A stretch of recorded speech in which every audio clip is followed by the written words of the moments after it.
cuanto más consecuencias observacionales favorables tenga una hipótesis, más alto es el grado de probabilidad de que la hipótesis sea verdadera. Para Hempel, la hipótesis no se verifica porque no es posible probar su verdad absoluta y definitiva, pero se confirma probabilísticamente.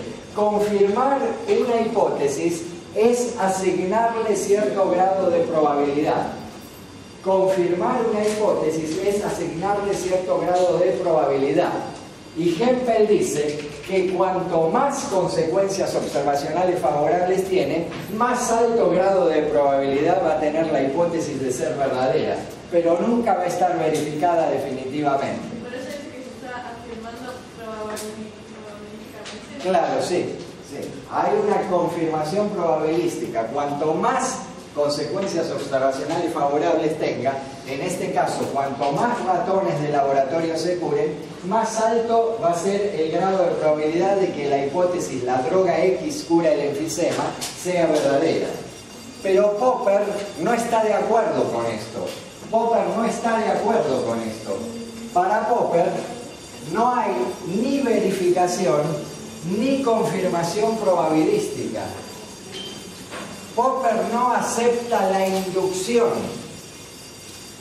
Yo les había hecho un cuadrito acá. Verificacionismo, confirmacionismo, refutacionismo. El papel de la inducción.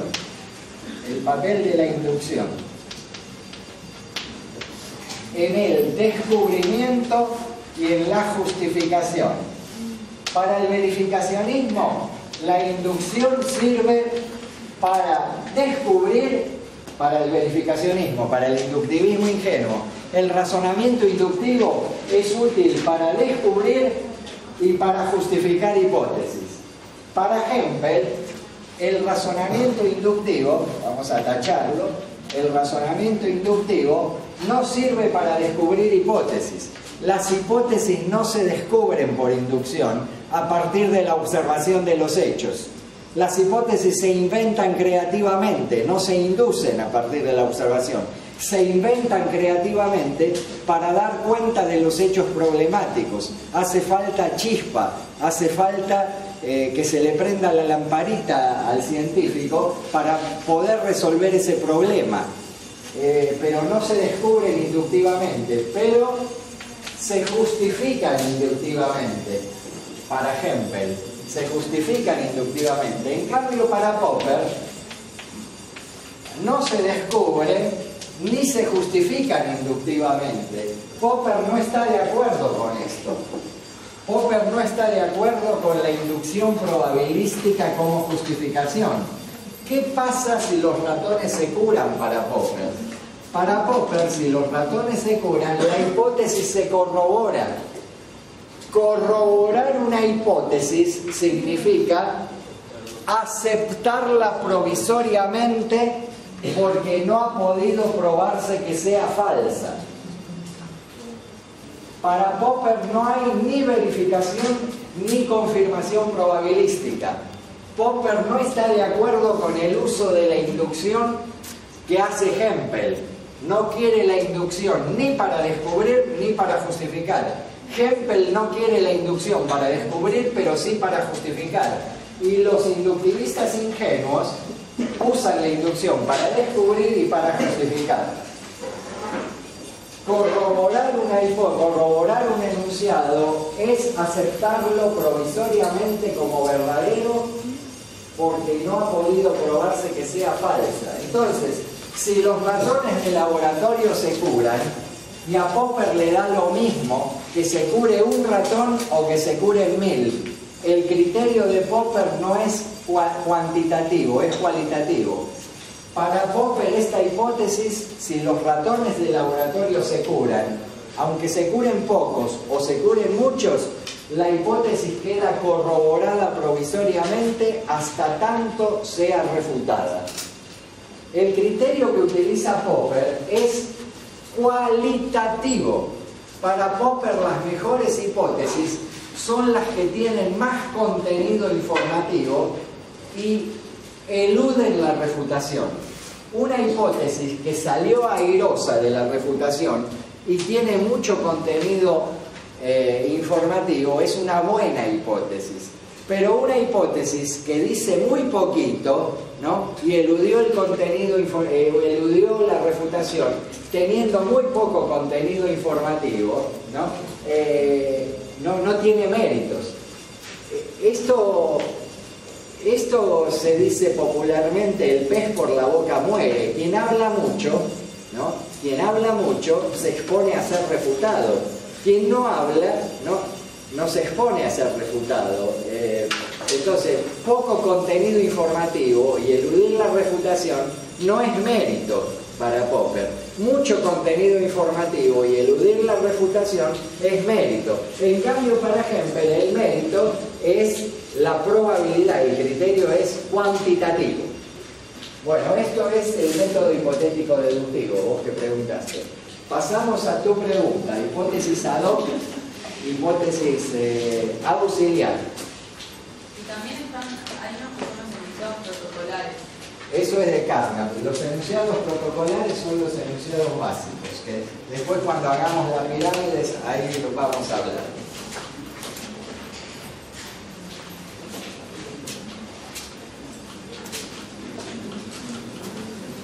Bueno, ahora voy a graficar,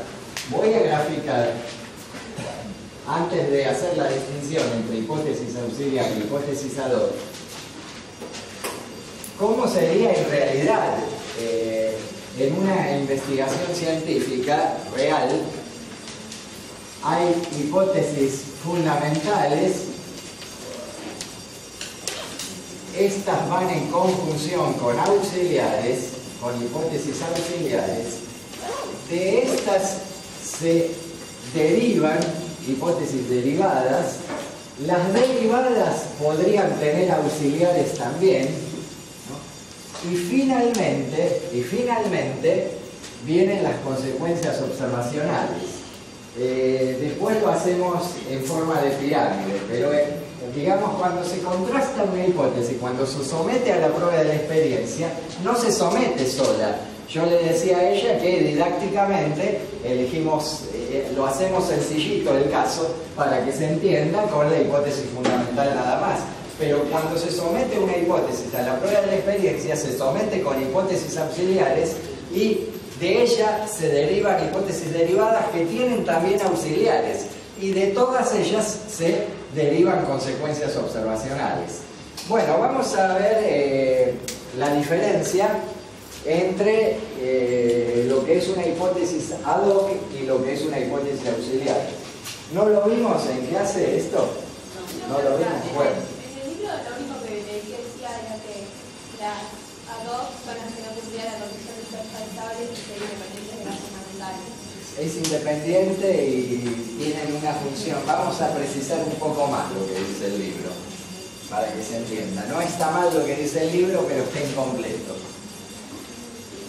Yo les voy a, creo que con 2 o 3 alumnos que nos quedamos después de clase lo vimos. Y les conté una anécdota. Cuando empezamos la docencia en esta materia, allá por marzo de 1985, no había profesores especializados en epistemología en el país. Había 4 o 5 epistemólogos de renombre, Klimovsky era uno de ellos, bueno, el otro era Bunge, que estaba trabajando en el extranjero, pero estudiantes graduados en filosofía especializados en epistemología no había prácticamente en el país.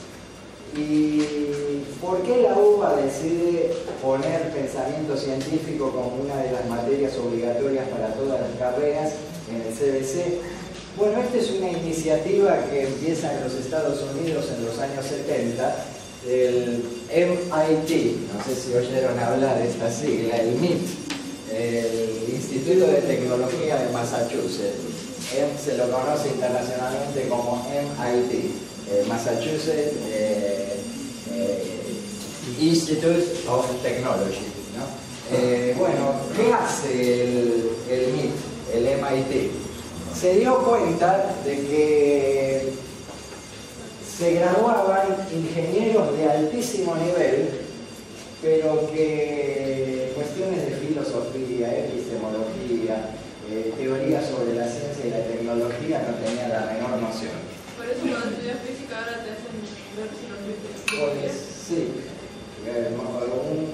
un contexto más teórico de las materias se dan ahora. Antes era lo técnico, prevalecía lo técnico. Ahora se ve lo social, lo histórico relacionado con estas materias técnicas. Bueno, y dio muy buenos resultados allá. Entonces, también lo siguió el Instituto de Tecnología de Monterrey, de México, y acá el ITBA también, el Instituto de Tecnología de Buenos Aires, y la UBA, ¿no? Fueron las primeras universidades latinoamericanas que copiaron este modelo. Luego todas las universidades de Latinoamérica y todas las universidades del país, en algún momento de la carrera, ven una materia parecida a esta.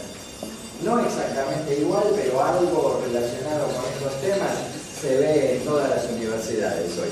Bueno, ¿a qué viene esto? Que nuestra cátedra, por ejemplo, en aquel entonces, que empezamos a trabajar en el CBC, Ciudad Universitaria, en 1985, tenía 75 docentes. La mitad éramos graduados en filosofía y la otra mitad venía del campo científico. Había biólogos, físicos, incluso había también de humanidades, había psicólogos. Era un equipo pluridisciplinario, ¿no? Pero no teníamos formación epistemológica, ni los que venían de ciencia ni los que veníamos de filosofía. Los que veníamos de filosofía habíamos visto algo de lógica, una materia que se llamaba filosofía de la ciencia, metodología de la investigación, pero no teníamos una formación fuerte. Entonces, ¿qué hizo la UBA? Durante el mes de marzo de 1985, me acuerdo, así un calor tremendo, en el Centro Cultural Ricardo Rojas, 4 horas por día recibíamos un curso intensivo de epistemología, con tipos bien capos en la materia, ¿no? Era una especie de campo de concentración, ¿no? Hasta que no aprendiéramos estos temas, no nos largaban. Bueno, estábamos viendo estos temas de método hipotético deductivo, y uno de los profesores, que era el representante de Greenpeace en la Argentina, estaba explicando hipótesis ad hoc e hipótesis auxiliar. Y no le entendíamos. Él recurrió a un caso científico y no le entendíamos. Entonces dejó todo de lado, dijo, bueno, para que me entiendan, les voy a contar una anécdota, dijo, de algo que me pasó cuando hice el servicio militar. Bueno, este profesor nos contó que mientras él estaba haciendo el servicio militar, cierto día, el sargento que tenía a cargo a los soldados del grupo al que él pertenecía, les quiso explicar por qué la bala de cañón, al ser disparada hacia arriba, por qué describe una trayectoria parabólica. Eso era lo que estaba explicando el sargento, ¿no? ¿Por qué la bala de cañón, al ser disparada hacia arriba, describe una trayectoria parabólica? Este sargento, según nos contaba el profesor, no tenía una formación científica, ni mucho menos, ¿no? Ni siquiera se podía decir que tenía una buena educación formal, ¿no? Pero quería demostrarle a los soldados que sabía de física, ¿no? Que sabía del tema que estaba hablando. Y el sargento les dice a los soldados que esto ocurría porque todo lo que sube inmediatamente tiene que bajar, dice. Como dijo un gran científico, dijo el sargento, todo lo que sube inmediatamente tiene que bajar. Bueno, hagamos de cuenta que esa es la hipótesis del sargento. Todo lo que sube inmediatamente tiene que bajar. Eso no lo dijo ningún gran científico, eso lo inventó el sargento, ¿no? Todo lo que sube inmediatamente tiene que bajar. Cuando terminó de decir eso, un soldado del grupo, un muchacho del interior, que tampoco tenía una formación científica, ni mucho menos tampoco, ¿no? Pero le cuestionó le dice: sargento, si soltamos un globo inflado con gas, este globo sube y no baja inmediatamente, le dijo el soldado. Pasa eso. A muchos de nosotros, cuando éramos chicos, nos compraron un globito, ¿no? Y se nos fue, y lo vimos ir, se nos pusimos a llorar, ¿no? El globito se fue, y ese globo no bajó inmediatamente. Ese globo habrá bajado varios días después y varios kilómetros de distancia del lugar en que se nos fue. Bueno, el soldado le dice al sargento eso, ¿no? Si soltamos un globo inflado con gas, sube y no baja inmediatamente. La hipótesis del sargento es: todo lo que sube inmediatamente tiene que bajar. ¿Qué hizo este soldado? Le refutó la hipótesis. Le refutó la hipótesis al sargento. Por supuesto que ninguno de los dos sabía que se estaba refutando una hipótesis por modus tollens, pero estaba ocurriendo esto. Vean ustedes, si es verdad que todo lo que sube inmediatamente tiene que bajar, entonces, si soltamos un globo con gas, este globo subirá y bajará inmediatamente.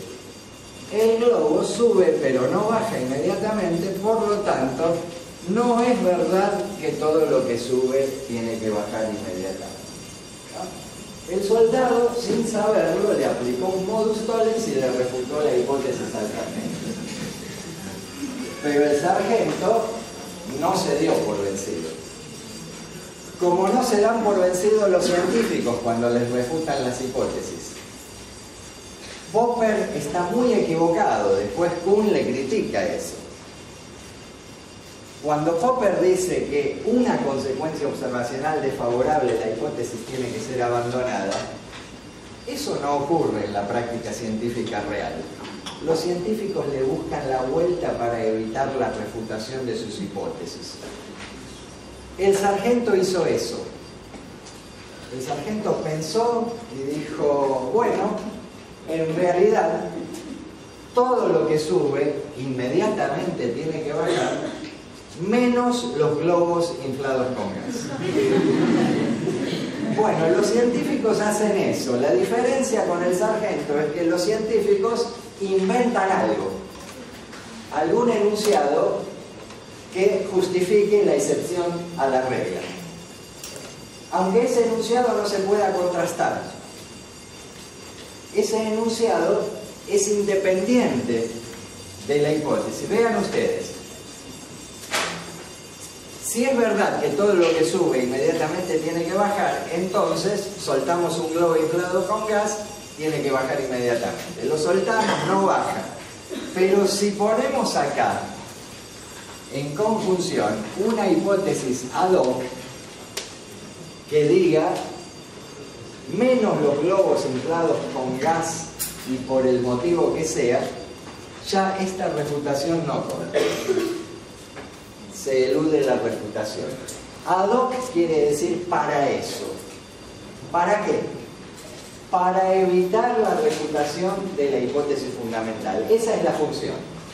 A ustedes les pueden preguntar dos cosas: la función y la característica. Sí. Las opciones también Tienen función. Vamos a ver cuál es la función. Déjame terminar con este y después comparamos. La función de la hipótesis ad hoc es evitar la refutación de una hipótesis fundamental amenazada. Cuando hay una hipótesis fundamental amenazada, la introducción de una hipótesis ad hoc evita la refutación. Y la característica que tiene una hipótesis ad hoc es que es independiente. El que no es independiente, no es independiente. La auxiliar, vamos a ver que es independiente. La ad hoc no es independiente, está pegada. Es para eso. Solamente cobra sentido para evitar la refutación. No es independiente. La auxiliar, vos cuando lo dijiste anteriormente me parece que lo dijiste al revés. Estabas hablando del auxiliar, no del ad hoc. La ADOC no es independiente. En cambio, vamos a la auxiliar ahora. Bueno, recordemos, la ADOC. Función: evitar la refutación de una hipótesis amenazada. Característica: no es independiente de la fundamental. Pero les doy un caso histórico de una hipótesis que se creyó que era ADOC y no resultó ADOC. A principios del siglo XX se empezaron a hacer las primeras experiencias en desintegración del átomo. Se hacía pasar por un detector, se hacía pasar un rayo de átomos por un detector, ¿no? Supongamos que el detector pasa por acá, ¿no? El rayo. Y lo descompone. El rayo lo descompone en protón, neutrón, electrón. Lo descompone en sus partículas subatómicas. El rayo de átomos, ¿no?, al pasar por ese detector, se descompone en las partículas subatómicas que componen los átomos. Protones, electrones, neutrones. Bueno, uno de los que experimentaba era un italiano llamado Enrico Fermi, y él detectó que la suma de la masa de protón, neutrón y electrón era menor a la masa que traía el átomo antes de pasar por el detector. Perdón, estoy diciendo masa, estoy diciendo una barbaridad. Si hay alguien que sabe física, me mata. La suma de la energía, no de la masa. La energía. El detector descomponía la energía, protón, neutrón y electrón. La energía de cada partícula, luego de ser descompuesto el átomo, la suma de todas las energías era menor a la energía del átomo. ¿Qué pasaba? Había pérdida de energía, porque cuando se mandó perdió energía. Se refutaba la teoría de la conservación de la energía. Quedaba refutada la teoría de la conservación de la energía. No podía ser que se perdiera energía, pero según este experimento se refutaba la teoría de la conservación de la energía. Enrico Fermi dijo que ese faltante de energía se lo llevaba una pequeña partícula que él llamó neutrino. Cuando le preguntaron ¿dónde está el neutrino? Porque el neutrino, el detector no lo localiza, dice, viaja a velocidad de la luz, tiene masa nula, es imperceptible, no se lo puede detectar. Cuando Enrico Fermi dice eso, todos sus colegas creyeron que estaba haciendo algo parecido al sargento, como que quería salir del paso, y dijeron: esto es una hipótesis ad hoc para evitar la refutación de la teoría de la conservación de la energía. Pero 10 años después, cuando se perfeccionan los microscopios electrónicos, se comprobó que había una pequeña partícula que se llevaba la energía faltante, o sea, el neutrino de Enrico Fermi existía, ¿no? Entonces dejó de ser una hipótesis ad hoc y pasó a ser una auxiliar. Ahora vemos lo que es una hipótesis auxiliar. Ustedes vieron el caso de Semmelweis, el caso de la fiebre de posparto.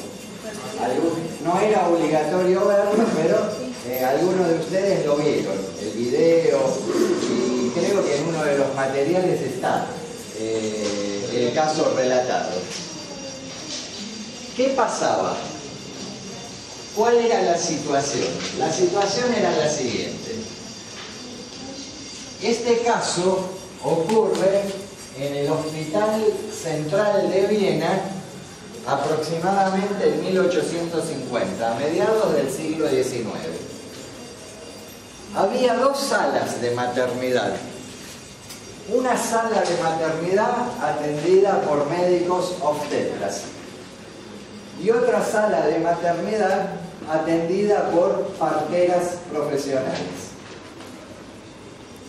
En la sala de maternidad atendida por parteras profesionales, los porcentajes de mortalidad por fiebre puerperal de posparto eran los normales en la época, 3%. aproximadamente 3% de las mujeres fallecían en el parto. ¿Por qué? Una infección común y corriente. Tengan en cuenta lo siguiente. Todavía Pasteur no había propuesto su teoría de los microorganismos. Y después, cuando se propuso la teoría y fue aceptada, no había antibióticos. No existían antibióticos. Bueno, los porcentajes de mortalidad a mediados del siglo XIX en Europa eran 3% de mortalidad. 3% de mujeres que daban a luz fallecían. Pero en la sala de maternidad, donde el doctor Semmelweis era el director de esa sala, o sea, la sala atendida por los médicos obstetras, la mortalidad era de un 16%. La sala de maternidad atendida por los médicos obstetras tenía un 16% de mortalidad en el parto, las mujeres. Y la sala de mortalidad atendida por las parteras profesionales tenía lo normal en la época, un 3%. Bueno, algo estaba pasando. Semmelweis propuso varias hipótesis. No viene al caso, fueron refutadas todas. Vamos a ver la que fue confirmada, porque ahí se ve claramente cuál es la hipótesis auxiliar.